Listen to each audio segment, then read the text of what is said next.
Welcome to the Black History Walking Museum. I am Lyda D. Newman. I am an inventor, patent holder, and a fighter in the women's suffrage movement. My parents moved from the South to Ohio, where I was born sometime in 1885. During the time of my birth and most of my life, women, especially Black and African American women, were not as valued or considered as important as men. So there is not a lot of information to share with you about my life as a young lady. It simply was not documented or recorded. My parents strongly believed in hard work and education. I eventually moved to New York with the support of my parents to create a better life with more opportunities for myself. I spent most of my adult life living in a neighborhood called San Juan Hill in Manhattan. I worked as a hair specialist or a private hairdresser. I worked in the homes of many women as their personal hairdresser. I groomed and styled hair for many. I even developed a hair care product called Videographer. There have been many different types of versions of the hairbrush, but they were mostly made with animal bristles, feathers, and even pieces of shell or bone.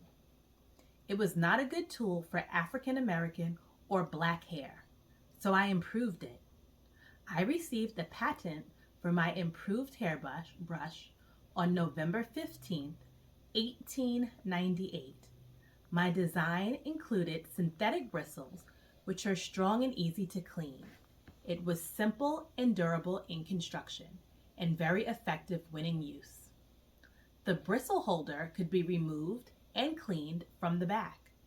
I also created air vents in the brush, and the bristles were in rows, which helped wet hair dry faster due to better airflow.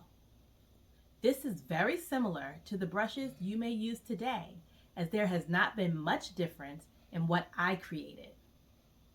This patent also made me only the third Black woman in the U.S. to receive a patent.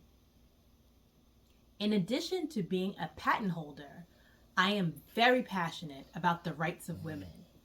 I am a key organizer of a Black branch of the Women's Suffrage Party. We were fighting for the legal right for women to vote.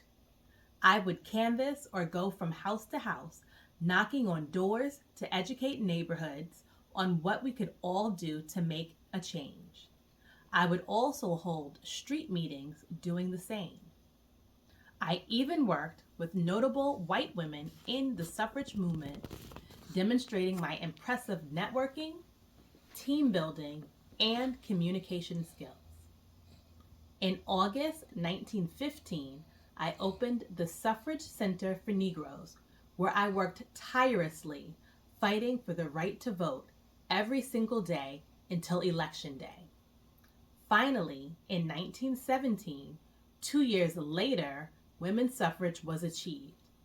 7 years later, in 1924, I was registered to vote in the 51st election district of New York City.